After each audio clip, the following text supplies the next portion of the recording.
Hi, everybody. Welcome. So lovely to see you. I'm taking a moment. I know you are too, Erwan. We're looking at all of your pictures, your faces, not your pictures, your actual images here. Yeah.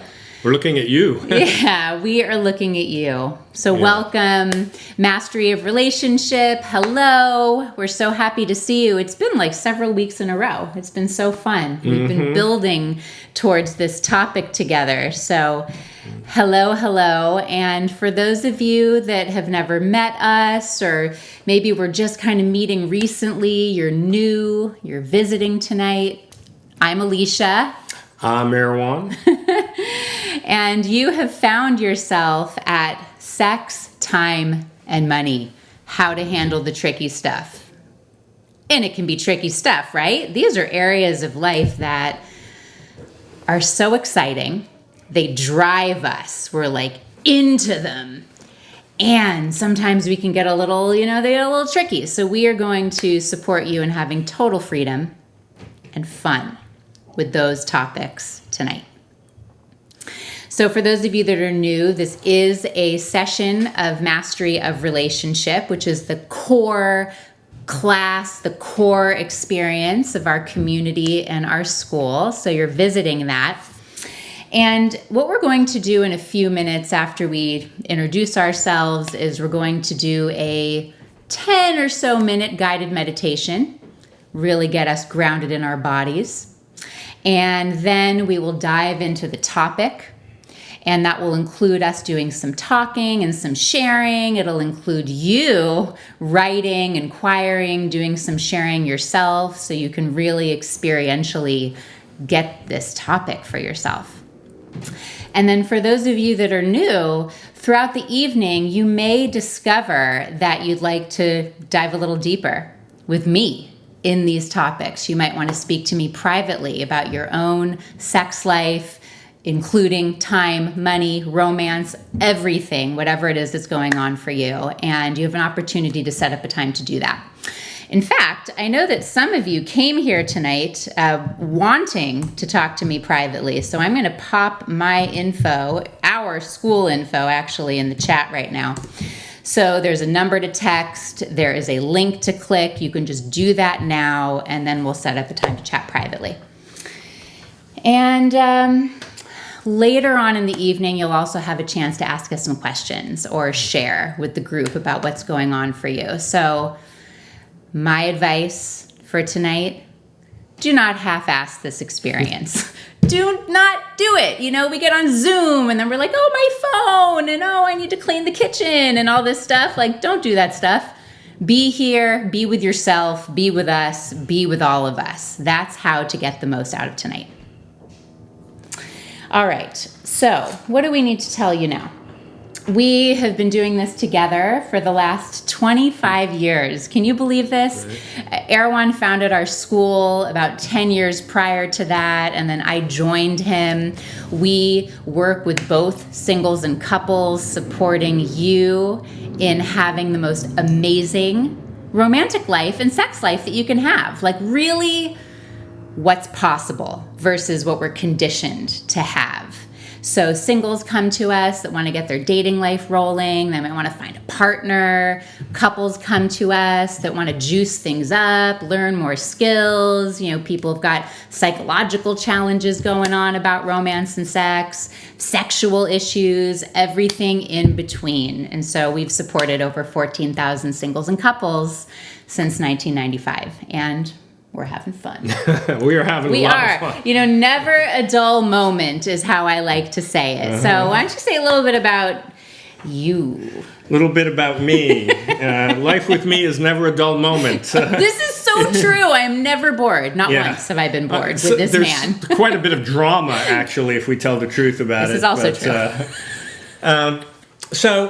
My childhood really was a troubled start. I'll show you a picture of some graffiti from, way back when. I came from the streets of New York. My family life was a complete and total wreck. I did every workshop on the planet after I came to California to study psychology, basically to sort myself out. eventually I got sorted out. And one of the places that I really got sorted out was I moved into a Zen monastery. And in fact, this is the interior of the monks' quarters. And I lived, you can't see it, but there's a door right over here. I lived in a little room right over here. And then there was a big Zen meditation hall, you kind of off to the side. You can't see that. But that did wonders for me. That plus getting a psychology degree, plus 15 years of psychoanalysis, plus Alicia straightening me out 18 different ways, plus taking every workshop on the planet, breath work and, rebirthing and running around the room, flapping my arms, like all I did, if it was a crazy thing to do, I did it. And I lived also in a Zen ashram, a yoga ashram, and was director of the ashram. So I dove into everything to sort myself out. And probably the biggest part of that was the Zen. So tonight's going to be a very Zen session. How do we be Zen about sex, time, money? You could add in health, work, whatever that stuff is that's kind of got you by the short hairs and kind of has you gripped. Like, how do you not only enjoy that stuff, but be successful in those areas? We're going to really get to it tonight. But anyway, that's a little bit about me. It's probably enough about me. You know what story I love that I just thought of when What? you were like something had you by the hairs? Like you're very survival, Right, okay. and how your friend helped you through that. The short hairs, are they on my back? Yeah, The short hairs whatever on my that back? is. I don't know. I'm like, I don't know. Something had you. So thanks for reminding me. You're talking about, I had a friend, and this was a point in my life where things were very dark and very difficult. It was before I got into this work. This is about 30 years ago. And, I was really worried about what am I going to do with my life and how am I going to survive? I've done all this Zen stuff and all this kind of thing, but how am I going to support myself? So we were driving in the car and we passed a trailer park. So what my friend did is he made a U-turn with his car. He was driving, we were in his car. He made a U-turn and then he drove into the trailer park and he said, "Hey, Erwan, take a look at your future." And it was, it was a trailer park and he was teasing me and he was hexing me, which is like teasing, hexing, kind of, kind of finding a sore spot for somebody and, kind of rubbing their nose in it. But he was doing it in a really loving way, which kind of relieved the charge. And I couldn't help but laugh as we're driving. I just couldn't help but laugh and let go and relax. And that's kind of what tonight is about. It's kind of about being relaxed about the really tricky stuff, about the really chargy stuff. And what's interesting is that from that relaxed state and doing what I love to do, which is this, it all turned out better than I possibly could have imagined. So we're going to walk you through that process for you relative to the tricky stuff for you. We're going to walk you through that process tonight. And, when we get to the meat of it, we're actually going to have you write down something you have at stake tonight, so you can start to think about that. Like, boy, I'm really suffering about money or sex or relationship or, health or, time or whatever it is. But just start to let that percolate so that tonight is not theoretical for you, but it's actually applied. So I have a funny story. But first, for those of you that are new to know a little bit about me and my background, I've been supporting people in their relationships for as long as I can remember. I mean, I remember my best friend, sophomore year of high school, Emily Donlu, and she and I just loved each other so much. And she sat in front of me in science, and all we did was pass notes back and forth about what's going on with boys. We did not have cell phones or texting back then, and I was like, "Oh, I've been through this before, and here's what I did," and passed it from. I've always been obsessed with relationships, so that's what led me to study psychology and get a master's in psychology. And I have training as a therapist. That is what I thought I was going to go do before I met this one who shook my world up. And then I decided to hang out and go with him instead. And now we're doing this together. So that's a little about my background. But speaking of being hexed, I mean, for me, I don't know if this is like this for you.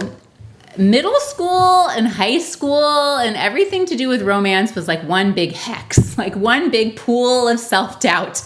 And I remember going to formal, the formal with this guy, Brian Hopper, okay?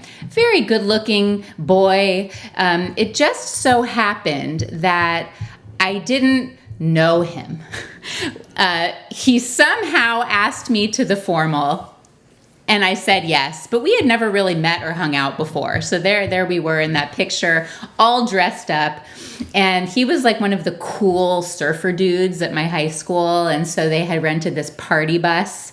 And we all went on the bus and we were going to the formal or whatever. And I think it was after the actual formal, where you're dancing awkwardly and like not eating the food because you don't want to. And we were riding around in the party bus. And everybody else in the party bus is like making out and they're all in relationships or they're whatever. And like Brian and I are just like, and then I see his hand like go towards my leg. And then I'm like, no. And then so we're just sitting there in silence. And then this voice comes from the back of the bus like, Brian, go for it, dude. And he's like, I can't. So that was us being hexed in the party bus during high school.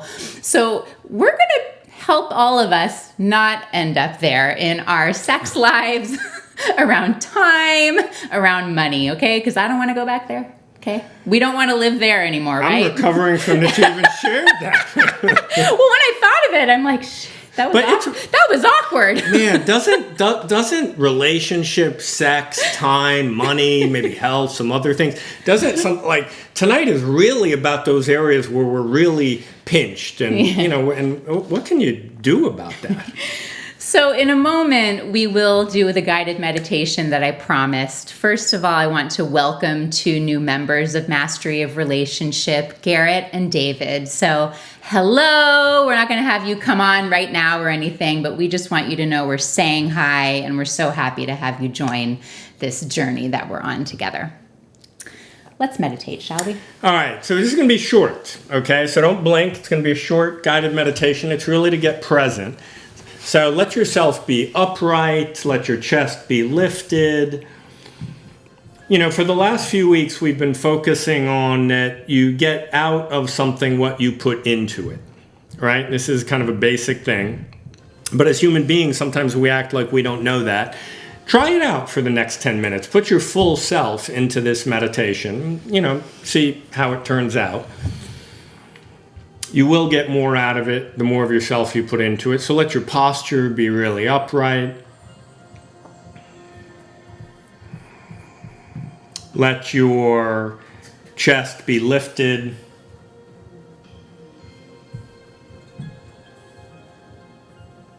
And let your attention go to your belly. Really notice your belly. Really feel your belly. And let yourself concentrate on your belly.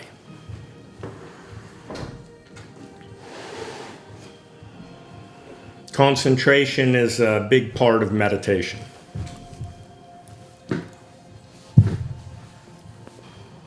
Concentration is actually the biggest reason people have challenges with meditation is because nowadays we're very distracted. We have difficulty concentrating. So just let yourself concentrate on your belly, maybe the movement of your belly as you're breathing. Maybe that point about an inch below the belly button, an inch or 2 into the body. The hara, and sometimes it's called, or the kath. In martial arts, that's an important point.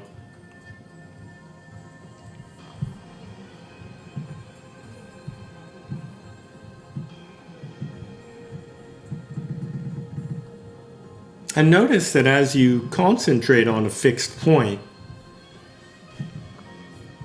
something starts to settle, something starts to calm.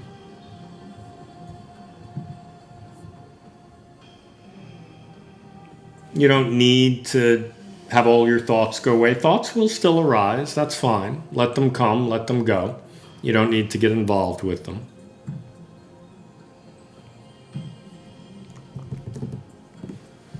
But to the best of your ability, maintain your concentration.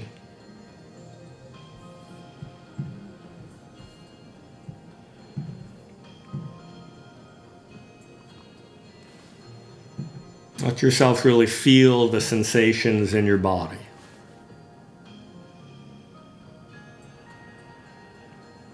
Tonight's about sex, time, and money, so, it's probably stimulated some emotions, probably stimulated some sensations. That's good. Try not to run away from those.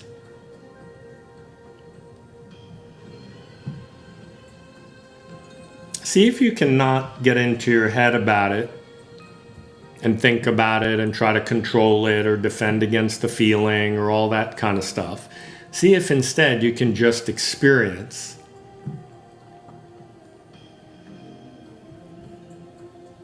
whatever sensations are present for you.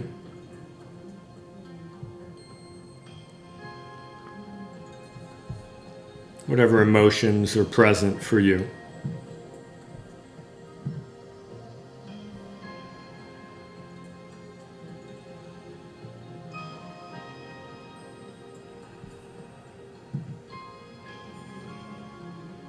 That's a big part of what tonight's about.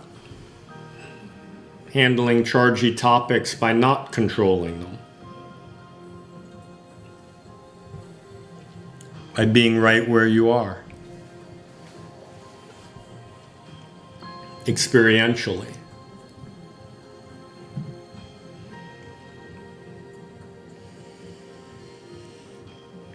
Maybe there's some sadness or some guilt or some joy or some tightness in your belly or an expansive feeling in your chest.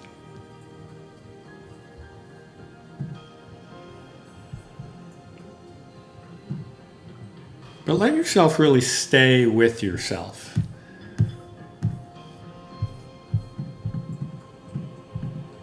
With your experience.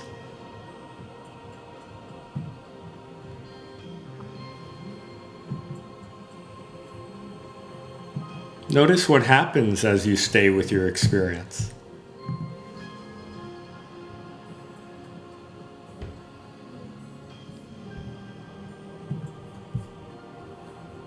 When your mind wanders, just bring your attention back to your belly.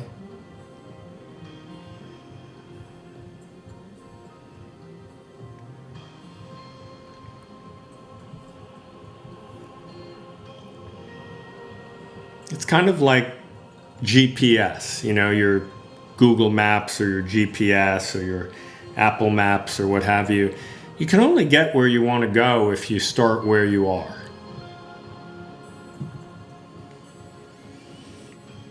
So this is an opportunity to start where you are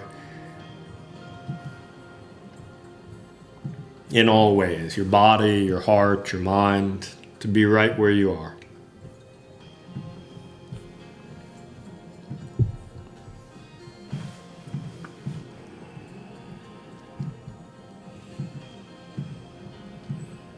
And you might even notice that if you settle into your experience completely,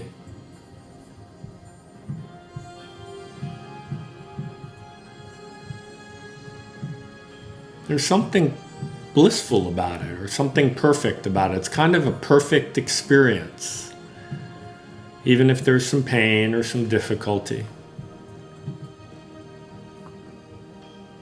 But you only get that realization if you really experience where you are through and through, all the way through your belly, your knees, your feet, your heart.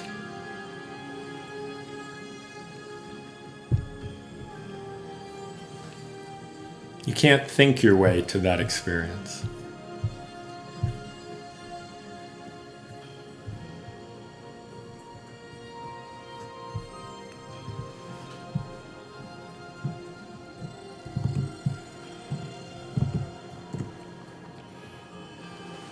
We've only got another minute or two of this guided meditation, but you don't need to just believe us blindly. See what happens if you put your full self into this moment,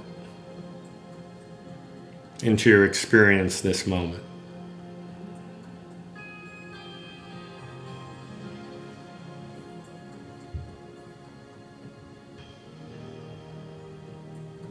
And the body is a particularly important part of that. That's the part we usually leave out.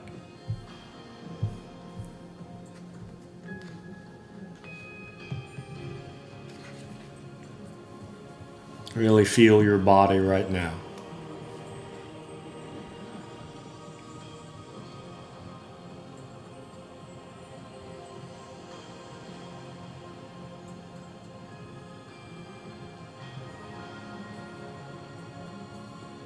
I can feel something happening in our class tonight, our open session of mastery of a relationship. There's kind of a bliss and a calm happening. I can feel it. I can see it.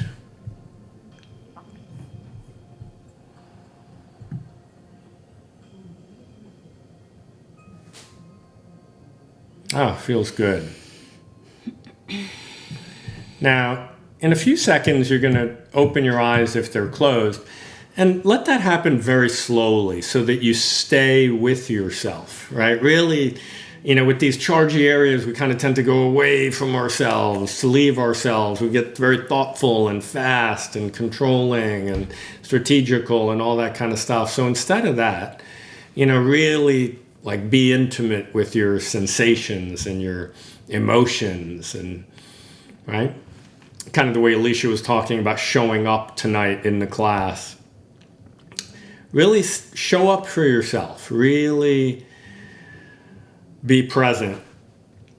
There's a lot of charged areas in life. It's not just sex, time, and money. Take a moment and write into the chat, if you would. What are some of the charged areas of life?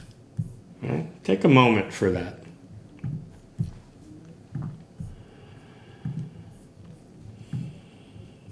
Could be something everybody's charged about. Could be something personal and unique to you.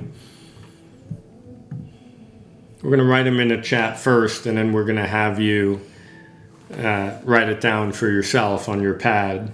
Dating, work-life balance. Kids, religion, relationships, God, old age,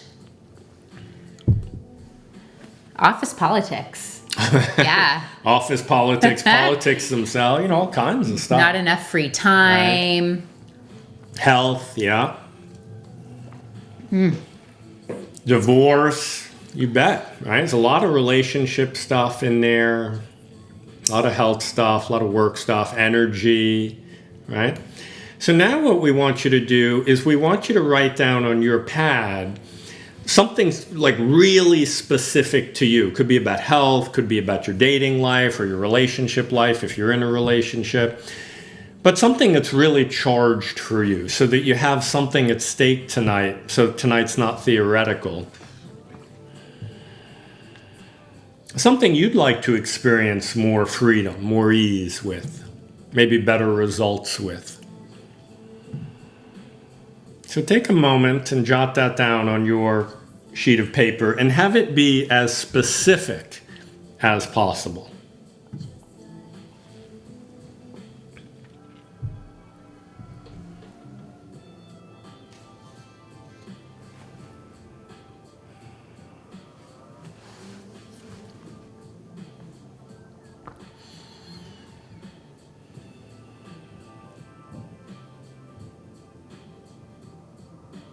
Yeah, people are writing very vulnerable things in the chat, very personal.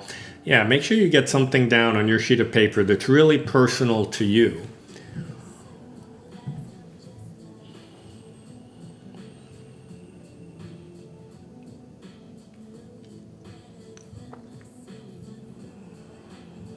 Something that really touches your heart.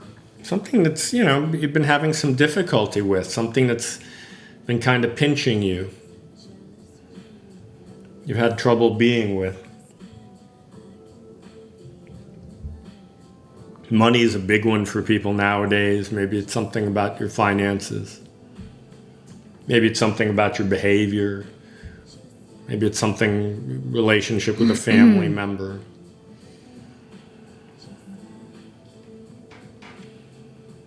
Most everybody's got stuff about relationship and sex and romance. That's really what our school is about, an enlightened approach to relationship, sex, and romance. So you might want to include something about that.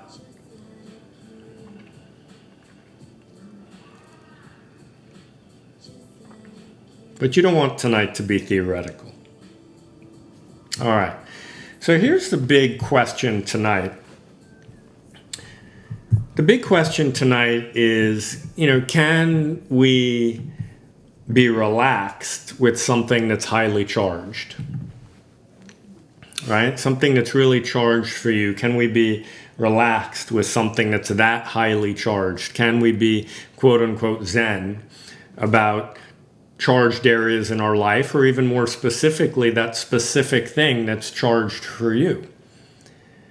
Right? So don't worry about whether you feel relaxed about it or not right now, but just let that inquiry start to open for you. Okay, can I be relaxed about this thing that I'm so upset about? Right? Life is kind of full of that kind of stuff, right? Like sex. One of the things we wrote in the blurb for the event, many of you read the blurb for the event, that's how you got here. If you're in Master of Relationship, you may not have read the blurb. But one of the things we wrote on Eventbrite for the blurb is sex can be the greatest source of loneliness and upset, or it can be a great source of ecstasy. Right? So we create a little image. It can be a lot of things. It can be, here's me kind of, and here's some sexy stuff, and here's somebody's take on a Picasso picture, and here's something from the image for the event, and here's an attractive woman, and here's a Zen master being chill about all of that, right? Being chill, even about, see, that's kind of the Zen of it. The Zen is being relaxed about being upset. See, Zen is interesting because Zen is not so much about not being upset. It's more about being relaxed and accepting where we are charged. That's why we had you really focus on feeling your bodies. Hopefully you're still doing that, right? It's kind of like being relaxed about where we are pinched, or the, place we do have some difficulty, or we're sad, or, what have you. It makes me think of, so we're doing this demonstration of extended orgasm. Woo! Orgasm, my voice cracked, on Friday. Many of you have been to a demonstration of extended orgasm. Also, many of you are coming to the one on Friday. I intended that pun. Either you're coming on the team, you're creating the event with us, or you've got your ticket and you're coming as a participant. And for those of you that aren't familiar with that at all, extended orgasm, we're not going to go into it tonight. It's a sensual practice. It's our specialty in the sex and sensuality department. It's a clitoral stroking practice that we teach our students that want to learn it. We demonstrate the practice to really demonstrate what's possible in terms of turn on and connection and intimacy and full release and let go. Okay? Boy, the sex part of tonight just got like even more charging. I know, it is, right? It is. So feel the charge in your body. If you're like, or wow, or, just feel your body. So I can remember the first time I did a demonstration of extended orgasm. And this was about 20 years ago. And we were in a pleasure course, which is a course that we teach. And we were teaching about extended orgasm. And then Erwan says to me, Alicia, people are asking for a demonstration of the practice. You want to do one in front of the group? And I did not have time to think. And I was a full yes in my body. So I said, yeah, let's do it. Woo! know. So we did this demonstration, and it was the most incredible experience, right? There we were, and Erwan and I demonstrating the practice, and afterwards I sit up and I see everybody, and it was like everybody was beaming love at me, and I felt so much love coming from my heart. It was just amazing. Super feeling my body, right? So a few months later, we planned another demonstration of extended orgasm to do.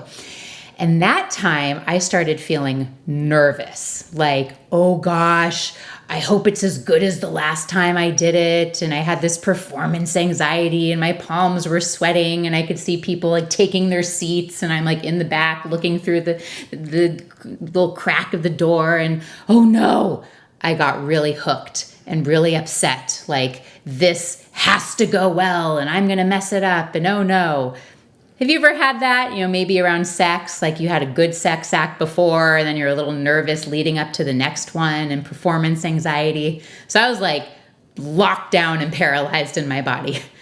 Not where I wanted to be when I'm about to do a demonstration of extended orgasm, right? So I was upset. And then, luckily, because we had promised this demonstration, I had to go out there, right? So Erwan takes my hand and he had everybody meditating beforehand. Everybody's like, ready. And I laid down in the nest that Erwan had prepared and I just couldn't help but relax and feel my body. And I was like, oh yeah, that's what to do. Just feel my body. And I was so relaxed and so there. And the demonstration, not even like in comparison with anything, but it was the best one ever because it was the one that we were doing right there. So we all get hooked by sex. And there's a way through that. It's great, and Alicia really, I remember that actually now that you shared. On Dolores, remember Right. in the living room where we used to live? Yeah. Those of you in master of relationships, you've kind of piece by piece getting our whole life, It's been quite a life. So sex is a big one. So if what you put at stake has something to do with sex, take a moment, feel that, feel your heart, it's a very tender area, feel your body, right? Really sensual area, right? Let your thoughts be there, but see if you can not engage your thoughts so much and just stay with your experience. Now, another chargy topic for people is time, right? Time. Time is something that people often feel short on. I'm reading from the blurb. Or troubled by, instead of actually appreciating it. What does it take to slow down and appreciate time? Time's pretty amazing that we have, this moment now, all of us together, or that we're alive, that we have time. I mean, that's amazing. How did time happen? What is time? We have this moment together, we're all here. I mean, it's like, that's a magic trick if I ever saw one, right? So what does it take to slow down and really appreciate time, especially in the face of all the things there are to do and handle in life, right? We're not shying away tonight in particular. We're not shying away from all of those, things that stress us out or we feel short on time or got to get this done or like that. But what does it take to relax around time? Relax around the stuff there is to do and handle.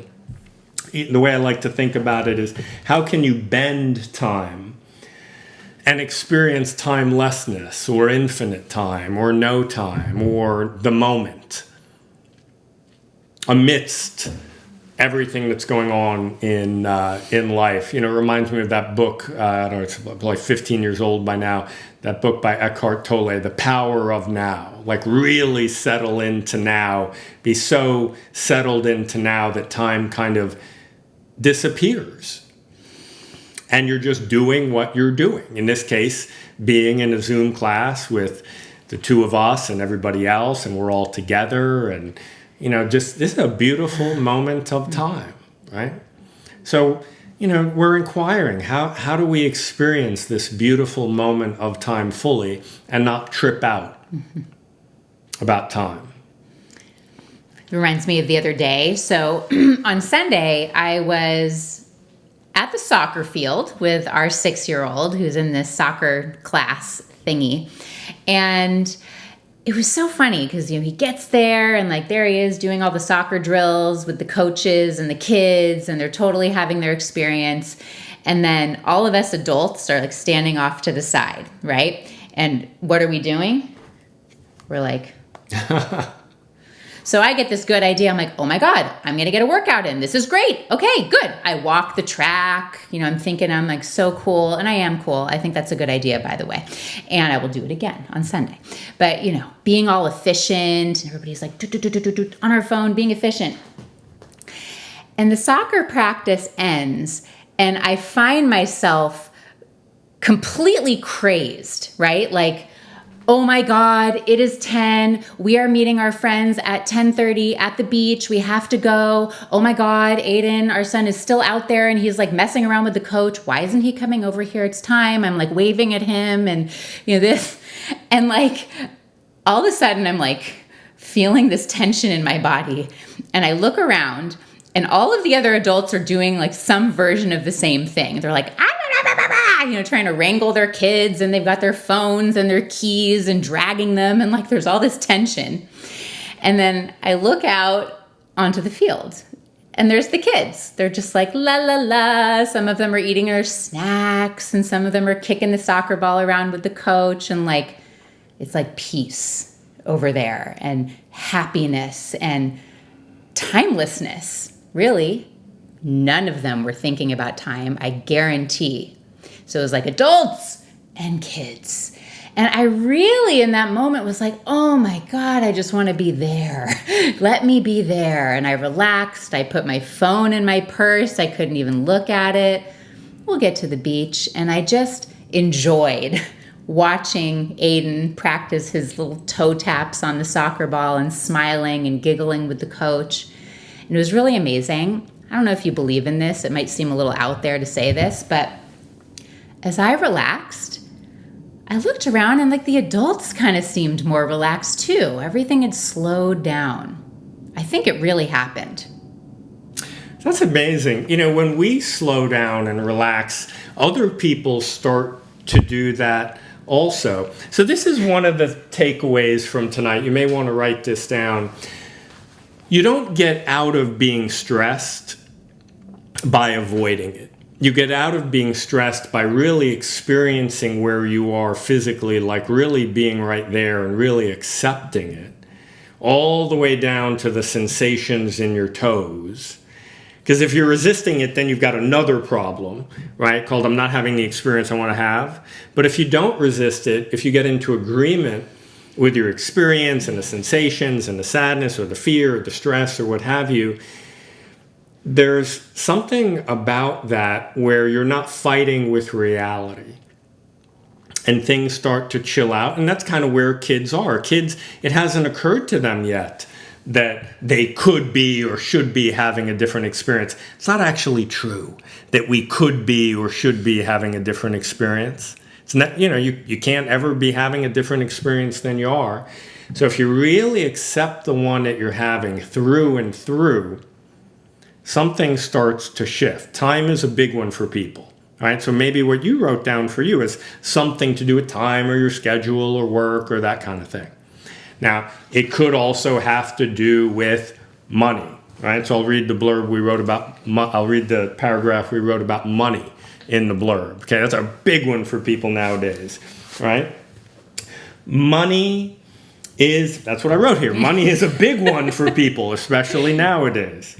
People are often chasing after money and living with a sense of scarcity, no matter how much they have, right? People are often chasing after money and living with a sense of scarcity, no matter how much they have. So that starts to tell us, okay, it's more of a psychological issue than it is a real reality of starving or not having something. Sometimes it is that.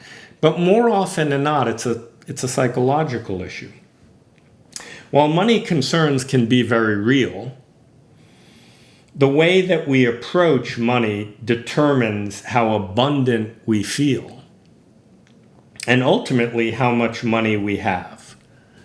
Right? So we haven't gotten to that part of the topic yet. Give you a little forecast of that, which is that if we relax and accept our experience and be where we are, not only does our experience get better and we get more relaxed, even if we're sad or upset or whatever, but we actually start to operate better with time, with money, with sex. Good example is, I remember once I went to a giant rave. This was in my raver days, like a rave that was in some kind of stadium. I think there was this was like a huge rave. This was like a 12,000 person rave party, basically, in some kind of stadium. And it was all kinds of lights and endless hallways. And it was, super intense.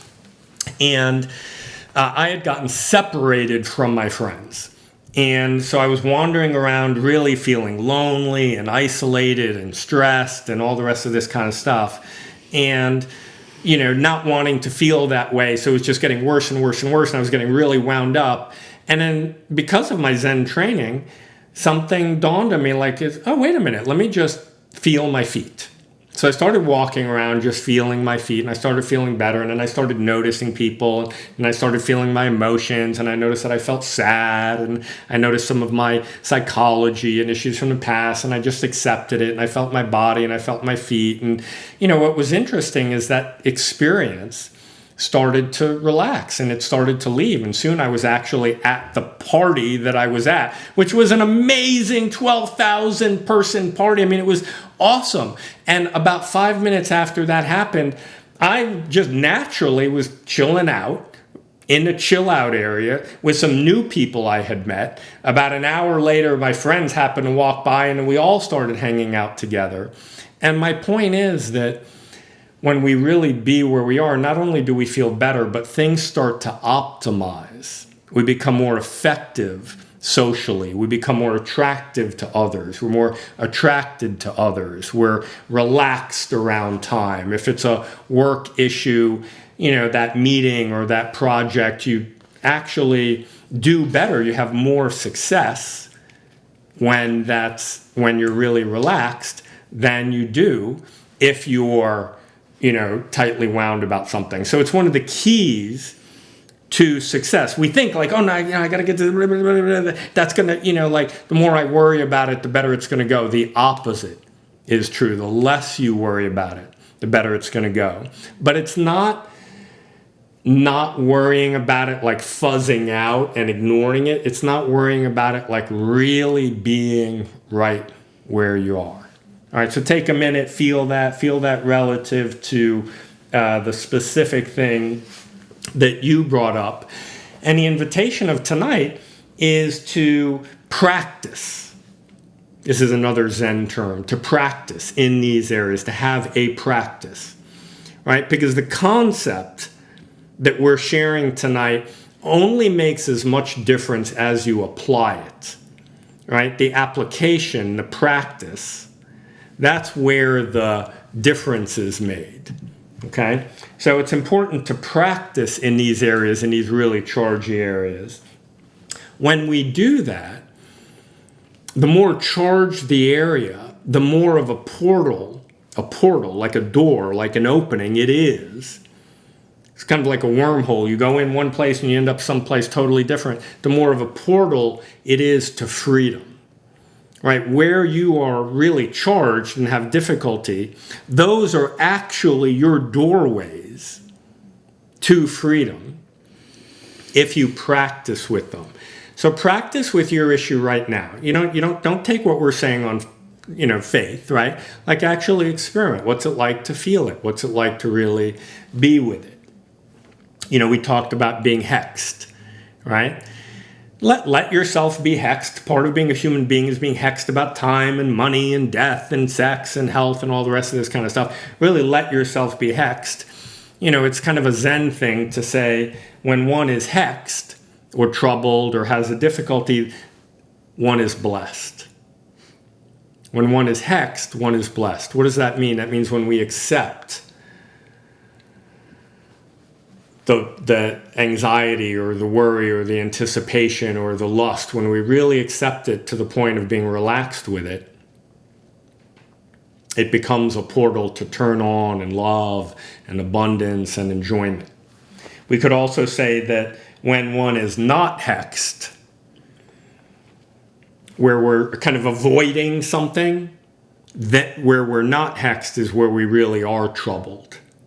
When we're not willing to be where we are, that's where we are troubled, or at best numb, right? So, maybe a more common language for this would be your edge, right? Like that's that place that's really your edge, where it's kind of like, whew, you got to take a breath. It's kind of, like you're on your first date with somebody, or you got a new job, or, you're with the guy on the bus, and,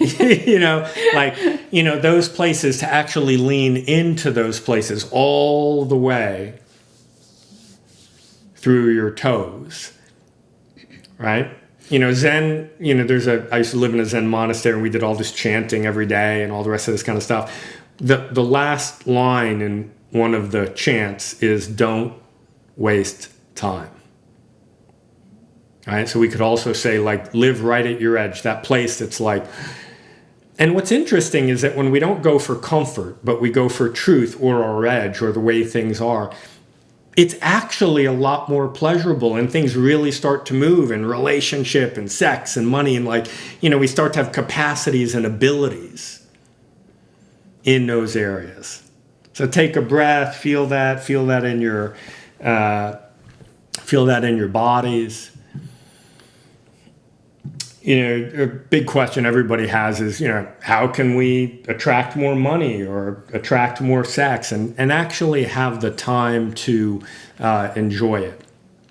During the pandemic, everything kind of shut down, right? And, after about a year and a quarter, year and a half of that, I really I'm very social. Alicia's very social. I really started to get upset and wound up. And, I just turned into a complete case, right? Like total drama, complete case. In fact, the people who support us, we have our own spiritual teachers and psychologists and all that, all of that.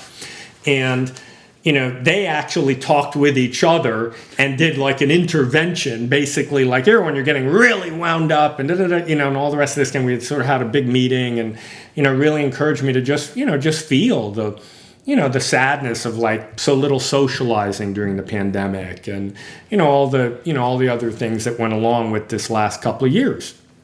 And I did that, and, I started to feel better. And what's interesting is that as soon as I stopped being a case, as soon as I stopped tripping, things just started to move. Alicia's like, let's throw a party, and we threw a party, and it was great. And it was just, and I started to feel better. And I think Izu's here. This is great. Here's a picture. He's being featured. Right? We're featuring you, Izu. And, this is actually last weekend. We were at the Center SF, and we bumped into our friend Andrew there sort of randomly. He's kind of like he's a superhero. This is the essence of our friend Andrew right here. And he's got props, and he's got his boyfriend with him. And, and as soon as I stopped tripping, things started to really move and really open up exponentially. So, that's what we're sharing with you tonight. How do you stop tripping so that you can really relax